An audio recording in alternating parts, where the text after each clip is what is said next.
Yo, what's going on guys? Welcome back to a brand new video, and in today's video we're going to be testing out an FPS booster that's brand new. You've seen in my previous videos where I've done 3 FPS boosters and it actually was quite successful, but a lot of people wondered, does it actually work? And the answer is yes. But first off guys, if you're brand new to the channel, check out NoPing. It's an FPS booster as well, but it also is a gaming VPN software. So basically what they specialize is minimizing the amount of travel distance from your internet service provider to your direct connection to whatever game you're playing, Fortnite, Call of Duty, doesn't matter. It's an awesome software. You get a free 7-day trial.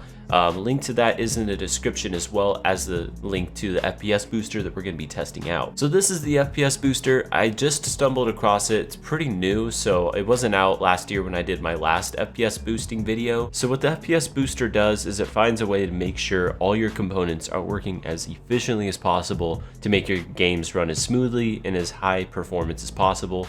Now, just a quick disclaimer, this does have some effect on some PCs in a way that may result in them not working as well. If this is the case, all you need to do is simply click restore. You're gonna go to this page here. I'll have this again linked down in the description for you guys. You're gonna click on download FPS booster. Once you have that downloaded, it's gonna be added to your desktop like such. The name of this FPS booster is actually so rare and uncommon. I don't know how they thought so creatively to come up with it. It's called FPS Booster.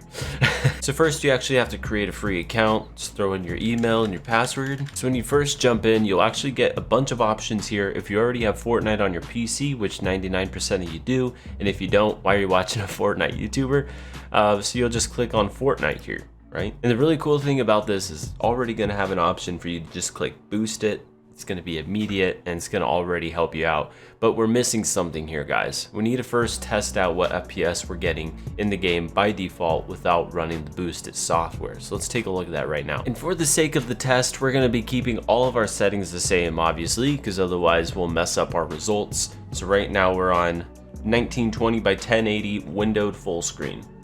And technically running just regular full screen is better for your FPS.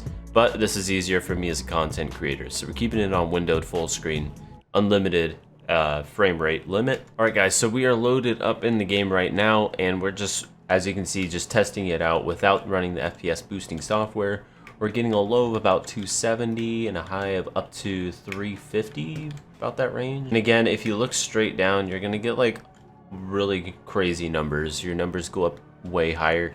And I don't know what that is. I think it's something to do with the Unreal Engine 5 software, but we're getting like 440 to 360 with it running like this at the moment. So let's go ahead and start the FPS boosting software and see what kind of results we get. This thing is actually really cool.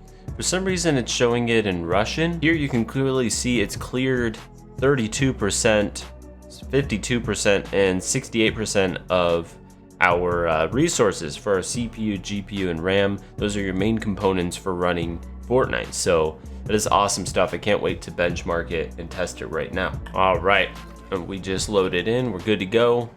And to be honest, maybe not too big of a difference. I'm seeing right now, just walking around, it's at 330 up to 400. So I'd say it's negligible. It's maybe helped about 5%. Let's try looking straight down, standing still, and see what kind of FPS we get.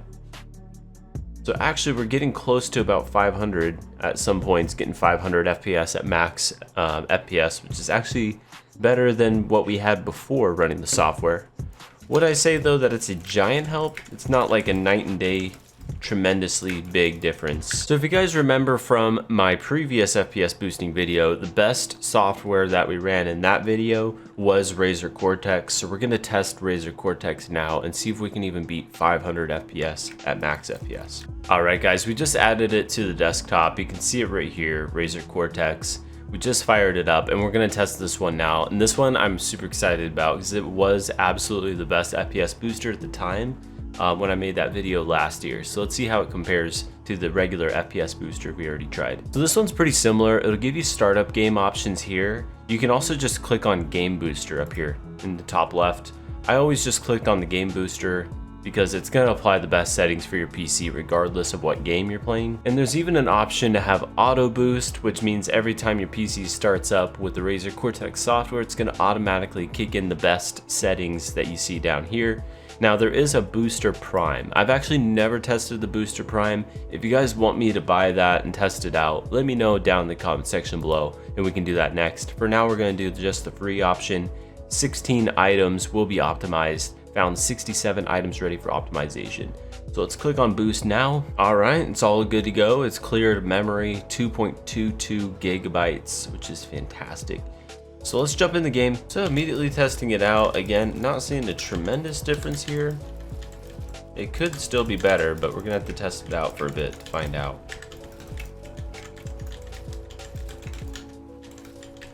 All right, so just testing it out right now. We are actually getting up to 400 without looking down or anything. And right now it's the max around 280. So again, not really too much difference here. But one thing I haven't done yet, which might make a big difference, I'm just gonna restart Fortnite and see what happens. All right, so I just went ahead and restarted the game, and now let's test it out and see what FPS we get. So standing still, we're getting about 430. I will say that our low FPS is actually way higher. It looks like it's up to 300. So it might have given us more consistent FPS. So let's test it out here and see what happens while we're running around. And kind of the same story. I'm not really seeing a dramatic difference.